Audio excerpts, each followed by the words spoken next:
20 बच्चे स्कूल ही नहीं जाते थे, यानी 5वां हिस्सा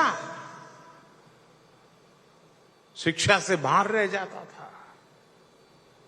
और जो बच्चे स्कूल जाते थे उनमें से बहुत सारे बच्चे 8वीं तक पहुंचते पहुंचते ही स्कूल छोड़ देते थे।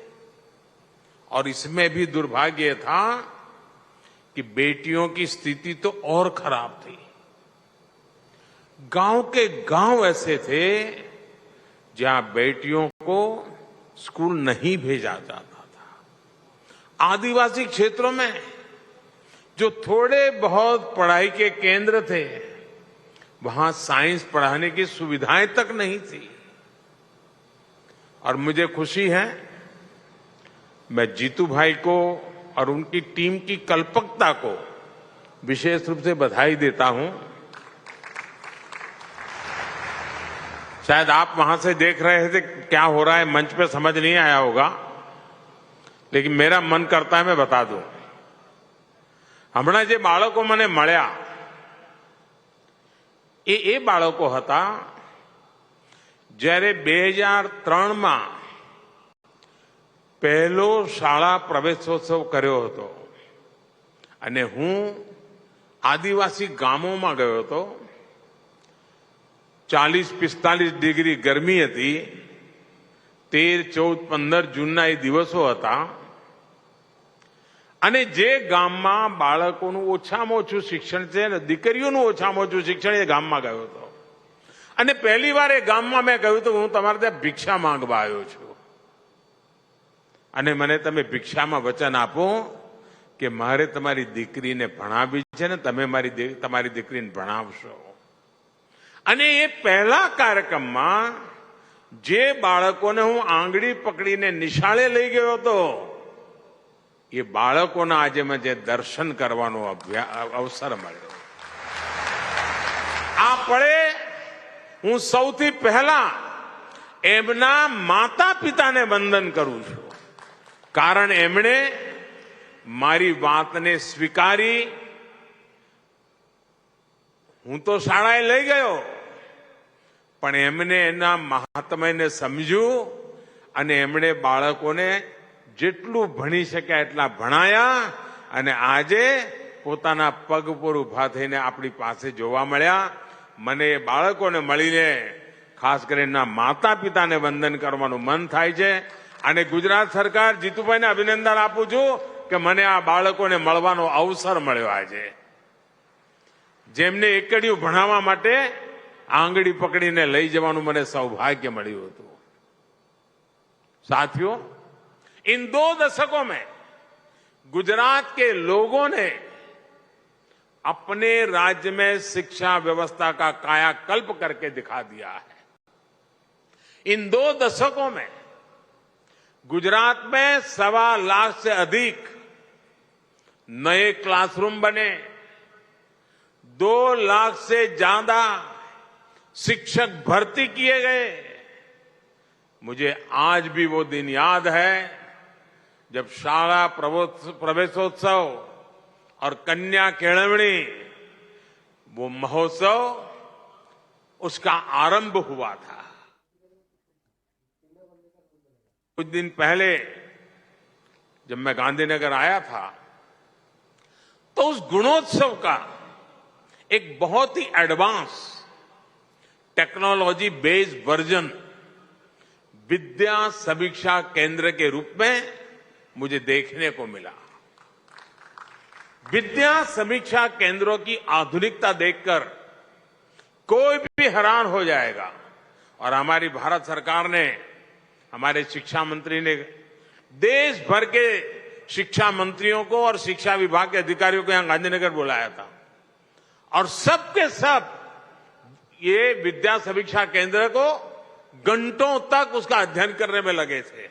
और बाद में भी राज्यों से डेलीगेशन आते हैं और विद्या समीक्षा केंद्र का अध्ययन करके उस मॉडल को अपने राज्य में ले जाने की कोशिश कर रहे हैं।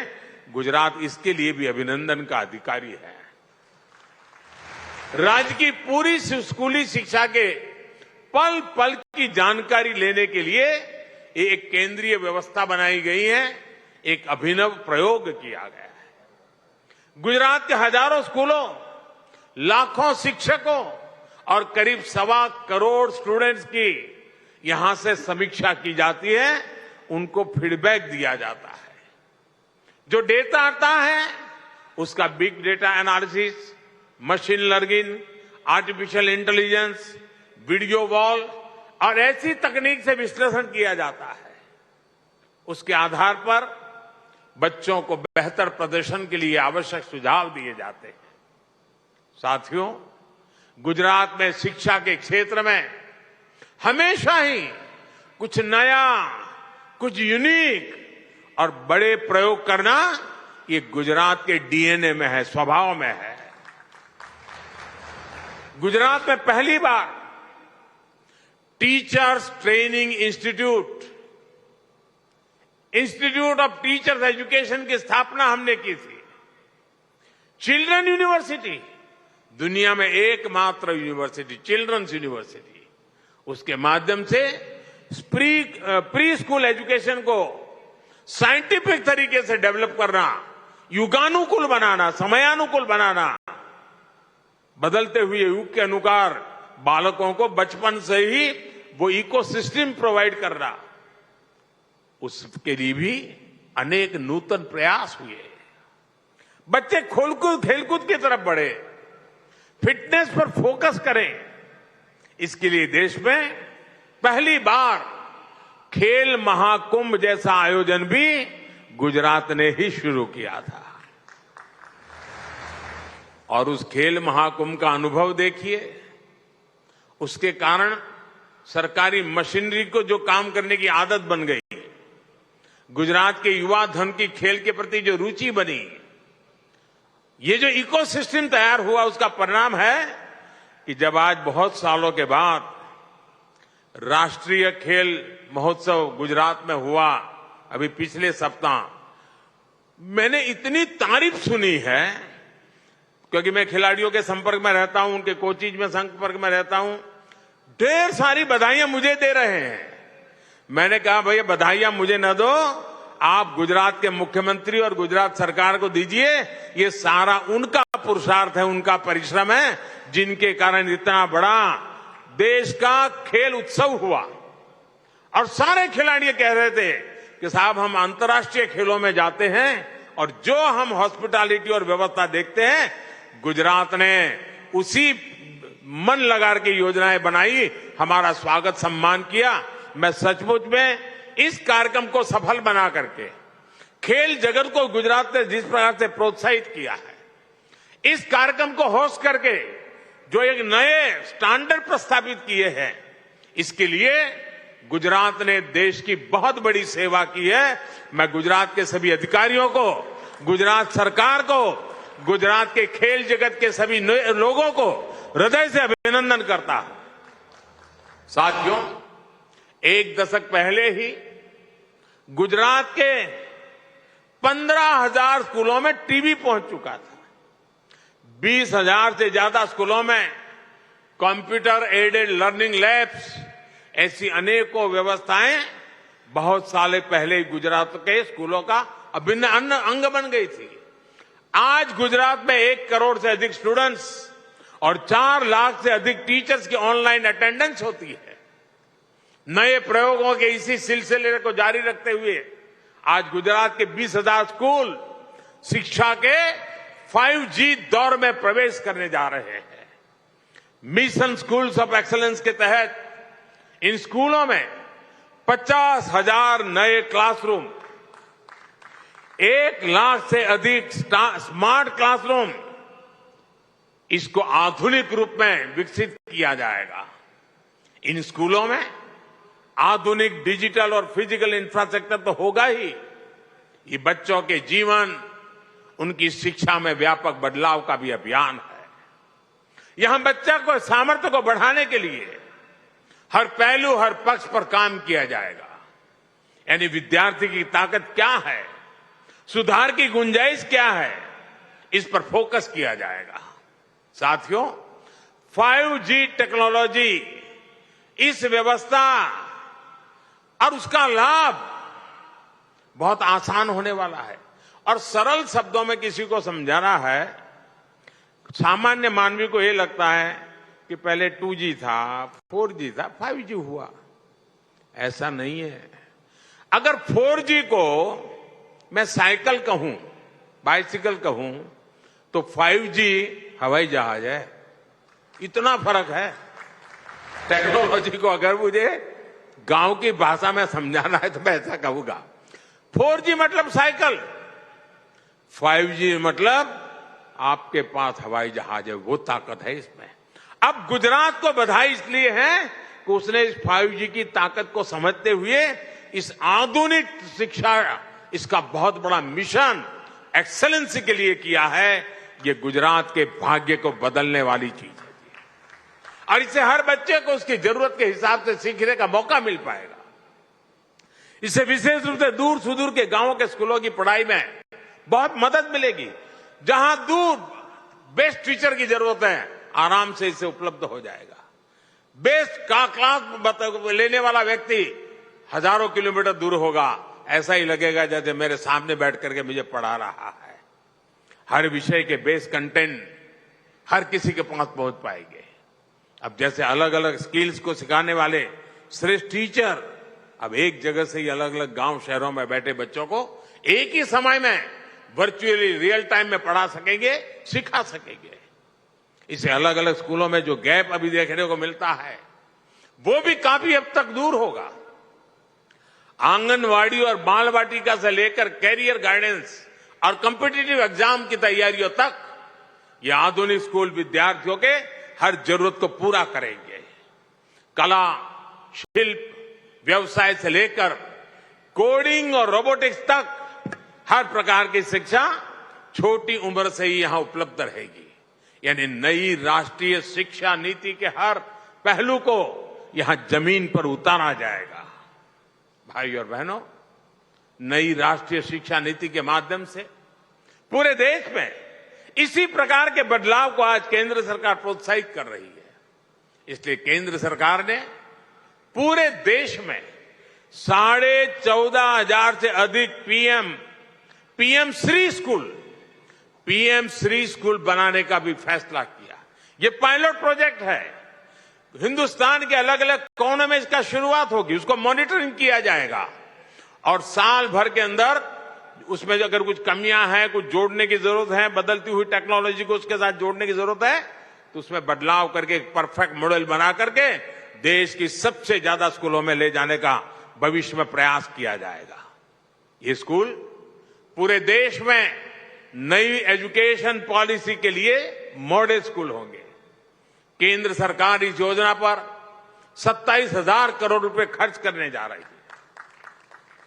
नई राष्ट्रीय शिक्षा नीति में जिस प्रकार क्रिटिकल थिंकिंग पर फोकस किया गया है, बच्चों को अपनी ही भाषा में बेहतर शिक्षा का विजन हो, उसको ये स्कूल जमीन पर उतारेंगे। ये एक प्रकार से बाकी स्कूलों के लिए पथ प्रदर्शक के रूप में काम करेंगे। साथियों, आजादी के अमृत महोत्सव में देश ने गुलामी की मानसिकता से मुक्ति का संकल्प लिया है। नई राष्ट्रीय शिक्षा नीति गुलामी की मानसिकता से देश को बाहर निकालकर टैलेंट को, इनोवेशन को निखारने का प्रयास है। अब देखिए, देश में क्या स्थिति बनाकर रख दी गई थी।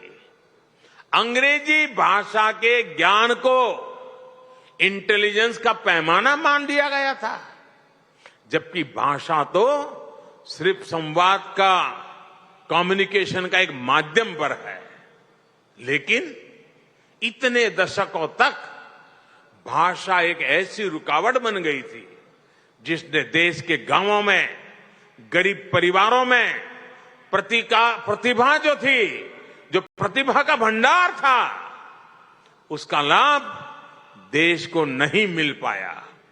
न जाने कितने ही प्रतिभाशाली बच्चे, देशवासी सिर्फ इसलिए डॉक्टर, इंजीनियर नहीं बन पाए क्योंकि उनको जो भाषा समझ आती थी उसमें उनको पढ़ाई का अवसर नहीं मिला। अब ये स्थिति बदली जा रही है। भारतीय भाषाओं में भी साइंस, टेक्नोलॉजी, मेडिकल, इस पढ़ाई के विकल्प अब विद्यार्थियों को मिलना शुरू हो गया। गरीब मां पण છોકરાને અંગ્રેજી શાળામાં ન ભણાવી શકી હોય તો પણ દીકરા દીકરીને ડોક્ટર બનાવવાનું સપનું જોઈ શકે છે અને એની માની ભાષામાં એ બાળક ડોક્ટર પણ બની શકે એ દિશામાં આપણે કામ કરીએ છીએ જેથી ગરીબના ઘરમાં પણ ડોક્ટર તૈયાર થાય। गुजराती सहित अनेक भारतीय भाषाओं में पाठ्यक्रम बनाने के लिए प्रयास चल रहे हैं। ये विकसित भारत के लिए सबके प्रयास का समय है। देश में ऐसा कोई नहीं होना चाहिए जो किसी भी कारण से छूट जाए। यदि नई नेशनल एजुकेशन पॉलिसी की स्पिरिट है और इसी स्पिरिट को आगे बढ़ाना है, साथियों, शिक्षा पुरातन काल से ही भारत के विकास की धुरी रही है। हम स्वभाव से ही नॉलेज के, ज्ञान के समर्थक रहे हैं और इसलिए हमारे पूर्वजों ने ज्ञान विज्ञान में पहचान बनाई। सैकड़ों वर्ष पहले दुनिया की सर्वश्रेष्ठ यूनिवर्सिटीज बनाई, विशालतम लाइब्रेरी स्थापित की। हालांकि फिर एक दौर आया जब आक्रांताओं ने भारत की संप्रदा को तबाह करने का अभियान छेड़ा, लेकिन शिक्षा को उस विषय में भारत ने अपने मजबूत इरादों को न छोड़ा, मजबूत आग्रह को कभी नहीं छोड़ा। जुल्म सहे लेकिन शिक्षा का रास्ता नहीं छोड़ा। यही कारण है आज भी ज्ञान विज्ञान की दुनिया में, इनोवेशन में हमारी अलग पहचान है। आजादी के अमृत काल में अपनी प्राचीन प्रतिष्ठा को वापस लाने का अवसर है। भारत के पास दुनिया की श्रेष्ठ नॉलेज इकोनॉमी बनने का भरपूर सामर्थ्य पड़ा है, अवसर भी इंतजार कर रहे हैं। 21वीं सदी में साइंस से जुड़ी, टेक्नोलॉजी से जुड़े अधिकांश इनोवेशन, अधिकांश इन्वेंशन भारत में ही होंगे। और मैं जब कहता हूं उसका कारण मेरे देश के नौजवानों पर, मेरे देश के नौजवानों के टैलेंट पर मेरा भरोसा है। इसलिए ये कहने का मैं साहस कर रहा हूं। इसमें भी गुजरात के पास बहुत बड़ा अवसर है। अभी तक गुजरात की पहचान क्या थी?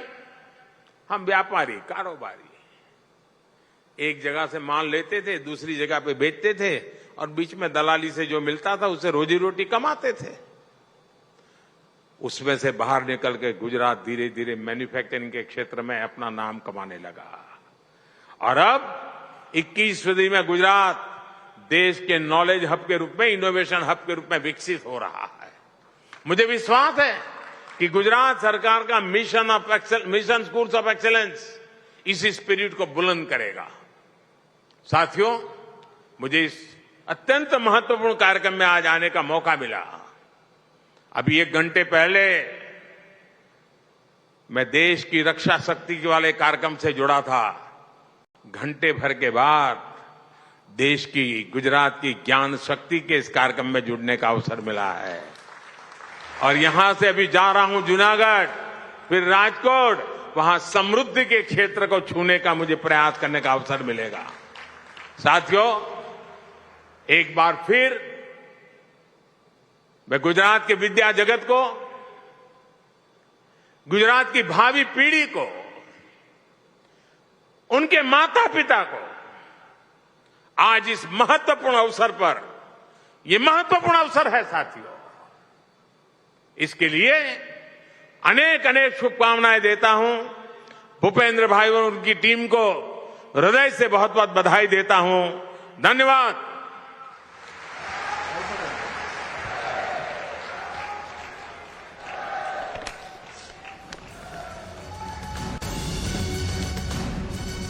तो गांधीनगर से सीधी तस्वीर आप देख रहे थे। अंग्रेजी भाषा पर प्रधानमंत्री मोदी ने बड़ा बयान दिया है। अंग्रेजी भाषा को सफलता का माध्यम माना गया है। भाषा तो सिर्फ संवाद का माध्यम होता है, लेकिन अगर आप अंग्रेजी जानते हैं तभी आप सफल कहलाएंगे। अब मेडिकल की पढ़ाई में भाषा का विकल्प होगा। जिस तरीके से अमित शाह ने बुक का लोकार्पण किया था हिंदी में, अब मेडिकल की पढ़ाई जो है वो संभव हो पाएगी। उसको लेकर प्रधानमंत्री नरेंद्र मोदी ने यहाँ बड़ा बयान दिया है।